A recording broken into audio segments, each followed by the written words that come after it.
Alright, I've got it all printed and now I'm on the cutter. I haven't sent the job over, so what I have to do now is, let me clean up, you can't see back here. So what I need to do is what you see right here, there's lines. They measure out, there's not really numbers, but the more important thing is the large lines, the small lines. And what I'm going to be doing is trying to line this up front to back so that it lines right up. You see I got a big line right here. On the back there's corresponding lines. So what I do is I line this up like this, get it square, hold it in place. I can tell I'm not completely straight, but that's going to be close. Let's see where I'm at now. I'm looking at the back, I see the back lines on there right now. So I've got to bring this over a little bit.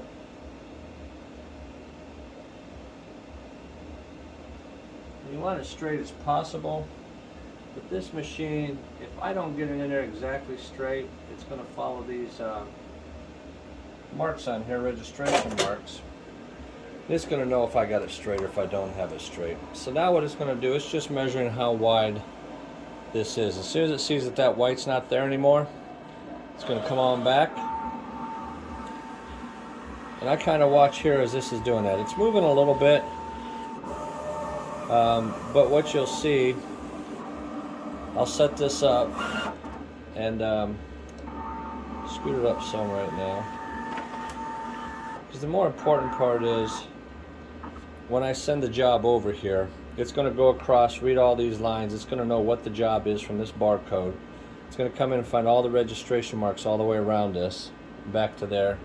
Scan a couple times, and it's going to go through and cut it up. So let me just sit right here. I'm going to send that job over. So I see that the job's holding. Everything looks good. I'm going to double check for the pressure that I've got it set up for. I know that I have it right, but I always check. SuperTEK Opaque looks good. Double check the pressure, showing I've got 78 grams of pressure. That's what I want. And now I'm going to send this job over. It's going to activate here. As soon as I do this, oops, I got ahead of myself. Let's put it back on. Now it's telling me to set the tool, which is this right here, above the first mark. So all I do is I just move it a little bit, bring it down like this, then I hit the, it looks like a play button, there's a play and pause, so I hit the play button and it's going to start checking the registration marks. First thing it does is make sure I've got enough material in here for the job. Because I guess if I was real busy, there could be a different job that I might have put on here by accident, but it sees where the edge is at. Now it's going to come in and start doing all the checking that I was telling you about. Now it does go all the way to the end on that one because that changes the positioning light there, so it's closer to the material, and that's how it actually reads these black registration marks against the white. Now it's going to go across to the left of that registration mark up there and come back down the other side. And this is where it will take into consideration the skew. So if this is off just slightly, it will adjust for that when it cuts around all these letters. And this is going to run for a long time. So what I'll end up doing once this starts is I'm going to hit pause. And you can just see real quick how it's cutting. Yeah, maybe I'll just leave it running to give you an idea how long it takes to go around each of these. And I do not have this nearly on the fastest at all. I've got this currently set up at 12 inches per second. And I've had this run 30 inches or more per second. But when I go around letters like this, I'd rather it take a little longer and know that when it's done, I have the best chance that everything is lined up and still registered the way it needs to be.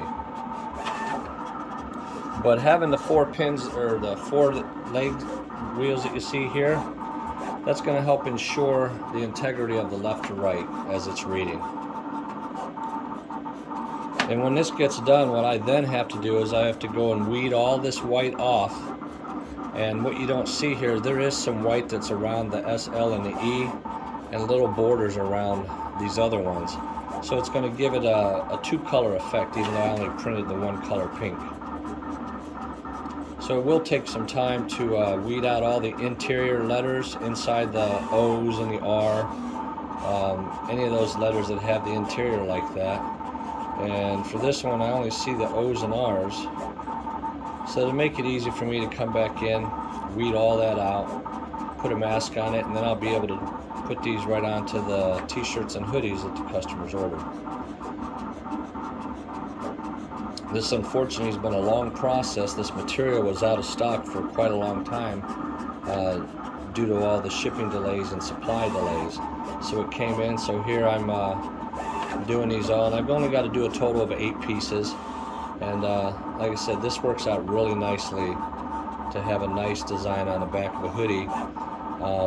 The big design that you see is going to be the back of the hoodie. The small SLEs that you see there just below, those are going to be left chest. I will have some left over, but I'm always one for filling up the space as much as I can. But this is going to continue to run for a few more minutes. I'll leave it running, and we'll see how it goes. Right now we're, what, 6.5 minutes in almost. I'll just leave it running.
there you have it.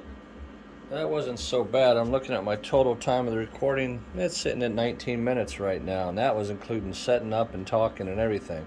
So now I'm going to have to go out here, and what you can't see, let me go grab a pick.